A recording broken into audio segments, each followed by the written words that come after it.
College? Classic. Did you ever get anybody who pisses you off? I mean, really makes you angry? Did you know when people do that purposely that they're the ones who has to repent? It's called a conspiracy and an apologetic and a provocation. It's a fire sacrifice made with fire. And you have to take an unblick, or I believe ram or something, and you have to cut the throat and sprinkle the blood on the doorpost, on the outside of the doorpost, to clean the trespass sacrifice and burnt offering sacrifice. The reason for this is because you trespassed against them. And so they sprinkle the blood on the outside because you spiritually went into them, and that's an abomination. And this is College Classic Campus. That's just one of the sacrifices that are performed. I like to tell you Happy Thanksgiving. We're reading Dr. David Jeremiah's. That's close. Thank you. One of Dr. David Jeremiah's books, Facing the Giants in Your Life. And some people are so spiritually uninclined. They claim to be Christians and they are not. And they makes you so angry they're not Christians, you go crazy. Now, I remember when I first started coming to Christianity, before I got saved and baptized, I was that way. After I got saved and baptized, I asked the Lord to stop it, but there was a different story. I like to pray for you, whoever you are. Tell you I forgive you and ask God to forgive you as well and to cleanse you of all unrighteousness. Amen. Jealousy travels in circles. Now, I remember when I was reading this book, I saw this church in Rwanda. And I felt really bad for them because they were wiped out, the whole congregation beheaded.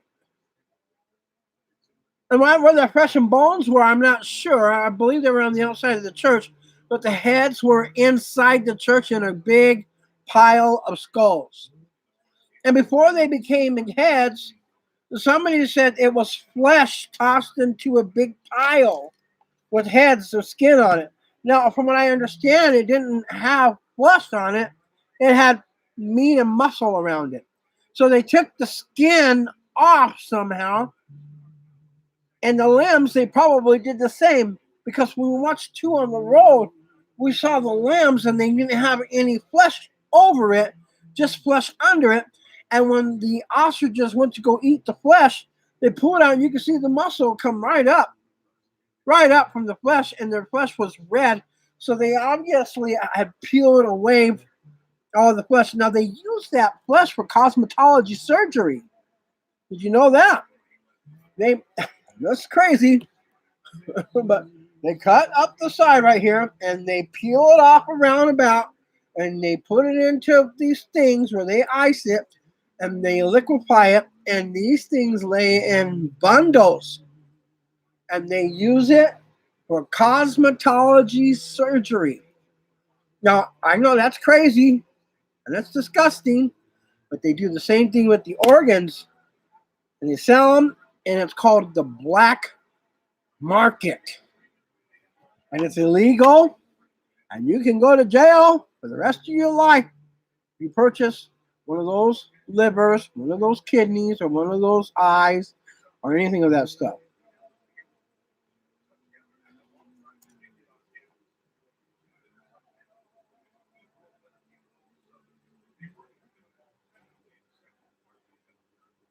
Black market. Now, jealousy travels in circles, and boy, it can get real corrupt. In Riverside County, we see a lot of it, and corruption. And jealousy makes its way through a number of networks here as well, everywhere else. or circles, as you might say. I was in the welfare department and someone told me your EBT card's going to get rebuked if you don't stop that.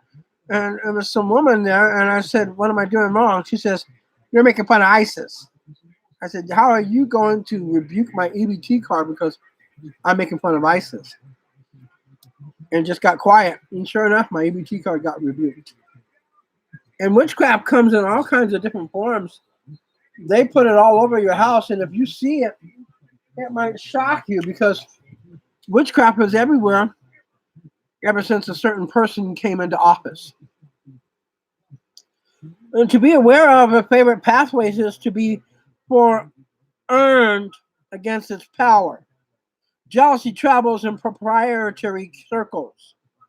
Jealousy is found in the arena of possessions of wealth. And for instance, Genesis 26:13-14 describes the wealth Isaac accumulated and how the Philistines envied him. Isaac's possessions are mentioned 3 times, so we know that he had accumulated quite a lot. And though the Philistines were wealthy, seafaring traders, they still envied what Isaac had. Isn't that weird? Okay, because you see, though they're prosperous, they don't want you to be prosperous. They see you prospering and they get jealous. They say to themselves, "No, he can't do as good as us." I have a guy where I live here. He told, because we are homeowners here, but we live in a gated community. And he said, TC's got too many cars. You can't have that many cars. Why? Why does he have so many cars?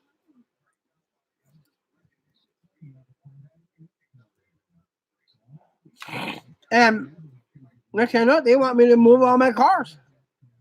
They went to the junkyard.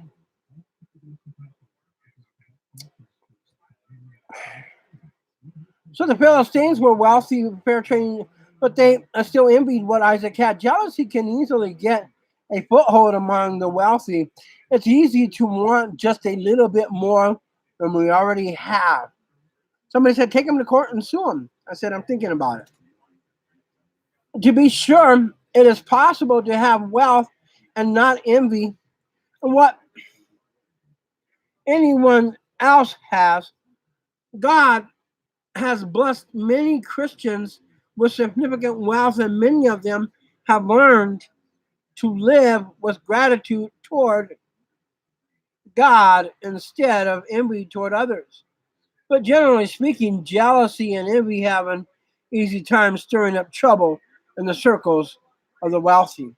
When I talked to one of the men from the sheriff's department, he said, "Well, he claims he has evidence, but you in jail." So this is interesting. It's getting fun. This is College Classic Campus Hits. I'm tcYbarra. God bless you. Happy Thanksgiving. We forgive you. God bless you.